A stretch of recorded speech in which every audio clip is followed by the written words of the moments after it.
Greetings, everyone. Pete Pardo here from Sea of Tranquility. Welcome to pick number 10 of my 30 favorite bass players of all time. It's the countdown that's been going on each and every day here this month in June 2025. Favorite bass players across all genres, right? Rock, pop, funk, blues, metal, prog, jazz, fusion, country, whatever. All up for grabs here this month. Our favorite bass players of all time today. One of my absolute favorites. Been a huge fan of this guy for a long, long, long, long time. And kind of like yesterday's pick, he's another one of those guys who not only is a great bass player, but an amazing singer. Oftentimes more known for his vocal prowess than his bass skills. But I happen to think he's a terrific bass player. And I think his bass playing gets overshadowed by the fact that he is such a great singer and has been such a great singer for so many years. And he's still killing it today. He is putting to shame guys who are half his age. He is a timeless wonder, a freak of nature, the one, the only Mr. Glenn Hughes. That's right. You might be saying, but Pete, really? He's that good of a bass player? I think he is. I think he's always been a terrific bass player, and he's one of those guys, and he plays that Nash. Is that what it's called? The Nash precision bass. It looks like a Fender precision. Well, it's a Nash precision bass, although he has used Fenders, Fender Jazz, and Fender Precision in the past, but he has been using the Nash for quite a bit. He also has a signature orange, Glenn Hughes signature purple bass.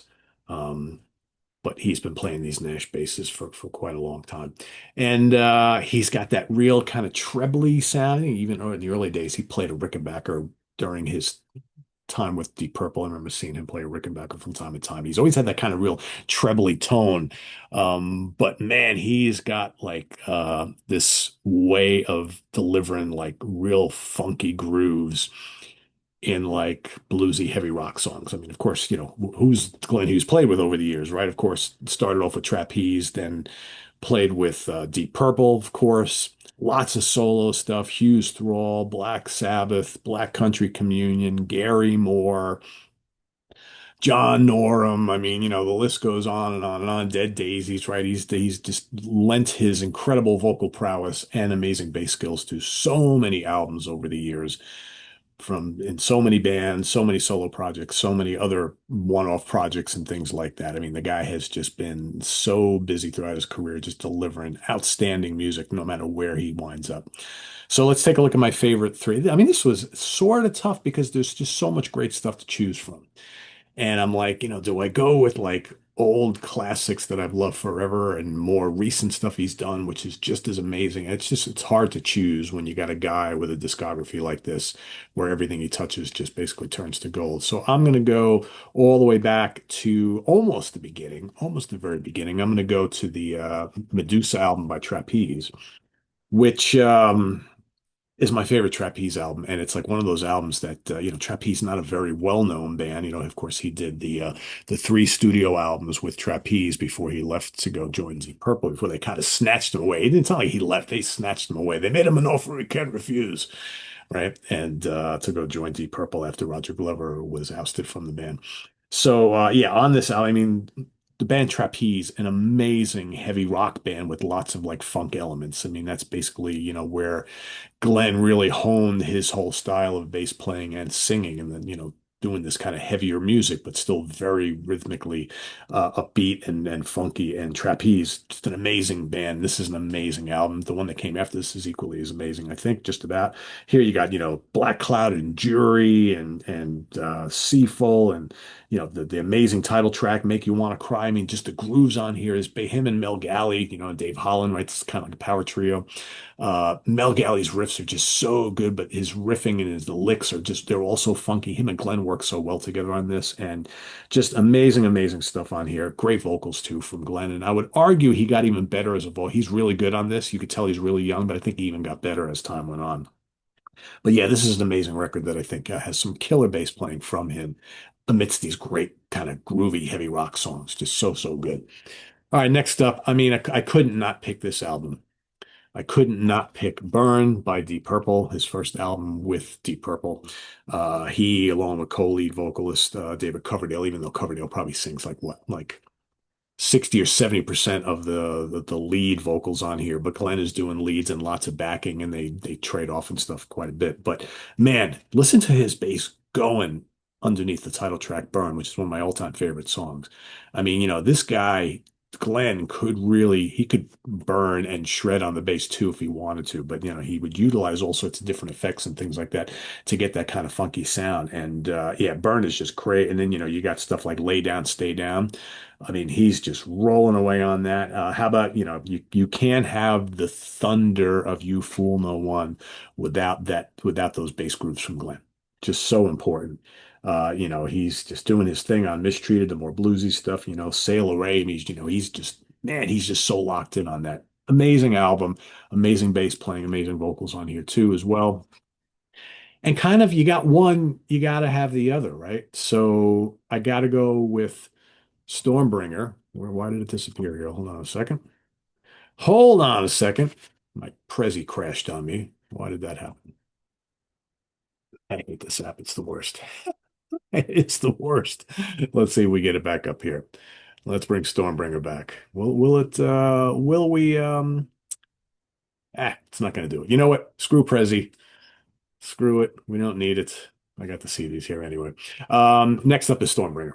Yeah, I mean, to me, Burn and Stormbringer kind of go hand in hand, and this is maybe even a better example of his kind of funk rock bass style because on here you got definitely more funky. After like the opening metal blast of the Stormbringer, right? You got Love Don't Mean a Thing. Holy Man, Hold On. I mean, he's just popping away all over. Lady Double Dealer.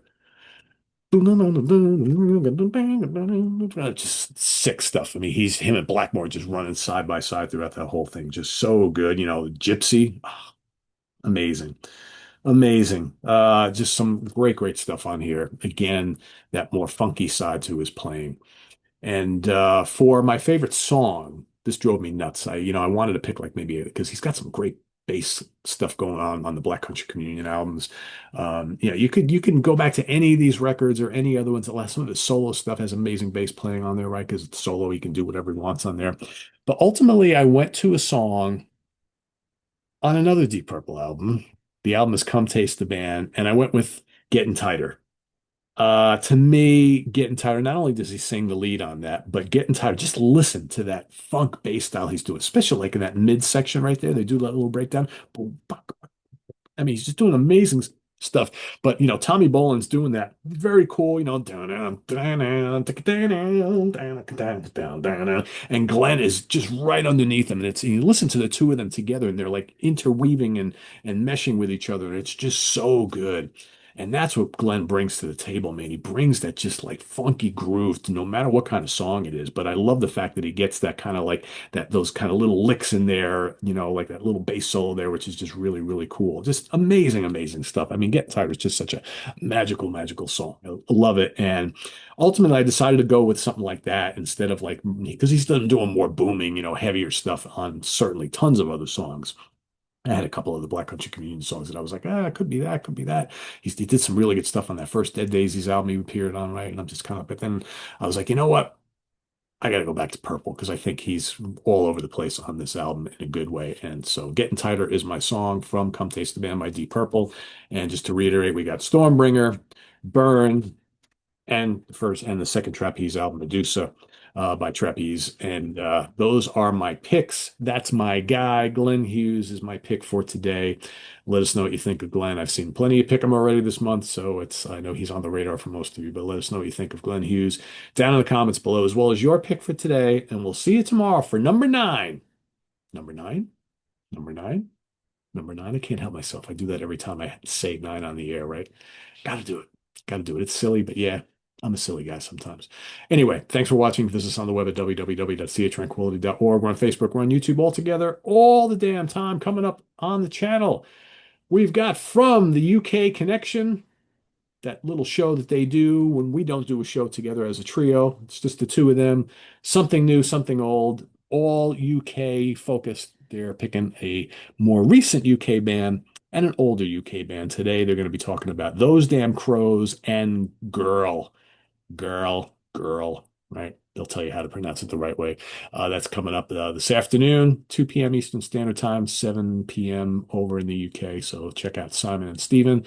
Later on today, tomorrow, we've got ranking the album. Speaking of the UK, Grant Arthur and I are doing a UK show talking about a legendary, very notable UK band originally called Tyrannosaurus Rex, changed the name to T-Rex, Mark Bolan and company.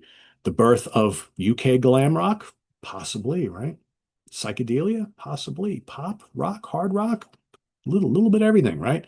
But one of the most legendary bands from the UK, T-Rex, Mark Bolan and company. That's coming up tomorrow. We're going to rank every album, all 12 of them. Four Tyrannosaurus Rex albums, eight T-Rex albums, 12 in total. We're going to mix them up, match them up, and rank them as we like them. That's how we do it, right? So that's coming up tomorrow morning. Stay tuned for that, Grant Arthur and myself.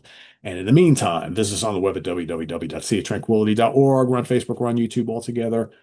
All the damn time, people. Don't miss. We posted a lot of content yesterday. Please don't miss it. We got Martin Popoff and myself at the Funhouse. We've got the professor's picks from yesterday. We've got, we've had Let's Jam yesterday. We've got an interview with Antoine Fafard, the great bass player, and we've got Four Fusion Friday special show, the four-song battle, right? All that posted yesterday. So if you missed any of that stuff, please go back and check it out, right? It's all waiting there for you to digest, entertain yourself. All shortish little videos, right, for the most, except for Friday morning at the Funhouse. That was an hour. Everything else is pretty short. So go check all that out and support the channel, and we'll see you soon here with more stuff. I'm Pete Pardo. Thanks for watching, everybody. See you tomorrow for number 9. Bye-bye.